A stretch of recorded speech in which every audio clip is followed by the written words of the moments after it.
Biden tweeted today and blamed MAGA Republicans for hot days in the summertime. The tweet included a bunch of headlines like the hottest day in 100,000 years, even though thermometers have only been around for the past 300 years or so. Yeah, and during most of that time, the so-called scientists said an ice age was coming. So let's take a moment to remember that in 2008, we were told by an AP, Associated Press science writer, that the Arctic would be free of ice in 5 to 10 years. And hello, 16 years later, Arctic sea ice is exactly the same thickness as it was 65 years ago. You bunch of hunkin' liars. And in 2013, a climate professor wrote in the journal Nature that the Arctic would be ice-free within 2 years. But the climate experts, you see, are never right.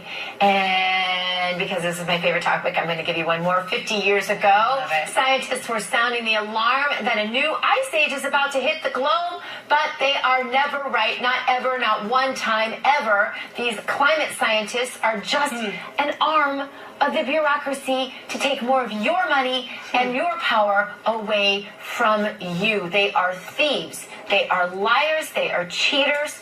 And we don't ever have to believe their nefarious stories because it's all lies. I have a theory about that. Yeah? Was Joe Biden related to any of these scientists, right? Because he predicted he wouldn't be alive in 2020. Maybe he was predicting the whole climate. I'm throwing it out there. But another of the moon's gravitational effects on our planet is directly responsible for nothing less than the continued survival of terrestrial life itself. The moon stabilizes Earth's climate.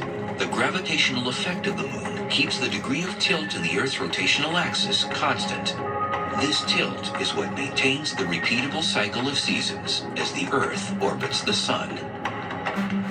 If we didn't have the moon, or if we had a much smaller moon, for example, then you can mathematically show that the tilt of our North Pole would vary widely.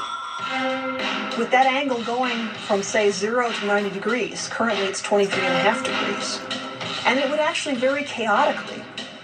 And so the moon has played an important role in the stability of our axis of rotation of our planet, and therefore in our climate. Author of Origin of Species. In time, though, George Darwin stepped out of his father's shadow and became known as England's leading expert on tides. And through extensive analysis of the tide-moon relationship, George Darwin came to the realization that the moon is gradually moving farther and farther away from the Earth. It wasn't proved until 95 years later when astronauts landed on the moon. They put little mirrors on the moon. And you can shine a laser at the moon, and the laser will bounce off the mirror and come back, and you can actually measure the exact distance between the Earth and the moon. And the rate at which the distance is increasing is 3.8 centimeters per year. 3.8 centimeters is about 1.5 inches. If you made a movie, extreme time-lapse, you would see the moon moving away from Earth gradually. That's what we see nowadays.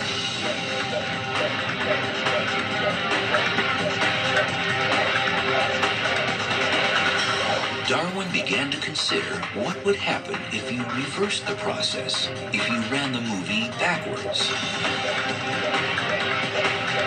As we move backwards in time and the moon moves closer, both the moon's orbit and the rotation of the Earth get faster and faster.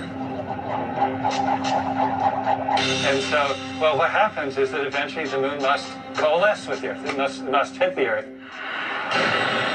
The logical conclusion for Darwin was that a portion of the molten, rapidly spinning Earth must have separated from the main mass and spun off to become our moon.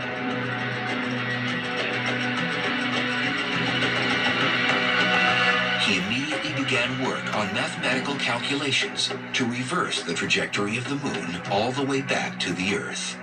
Frustratingly, he reaches a point where it gets almost to Earth, and then he couldn't work it out any farther. The mathematics doesn't let you go any farther.